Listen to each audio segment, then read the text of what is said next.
So after people started speculating that Don Design, who is AKA's friend, might be involved in his killing after they watched AKA's CCTV footage and came up with their own analysis and conclusions that he possibly might be involved, you guys.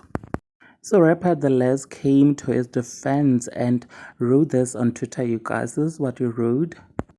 Please leave Don Design alone. He had nothing to do with this. He's always had Keen in his back and side from the beginning till end. He'd never do anything to hurt him. He's been through enough. Leave him alone. He needs to heal. We all do.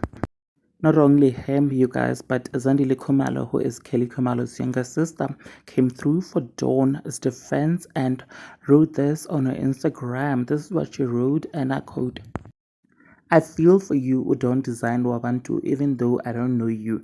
I know what you're going through, but you must know that South Africa has smart people, but it's dominated by a lot of fools with data and smartphones.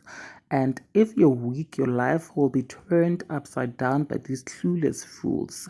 Stay strong, Booty. Mourn your friend, heal, and continue to live your life as long as you know your truth and your friends know the truth. Light and love. Now that you have it, guys, please do share your thoughts down in the comment section below.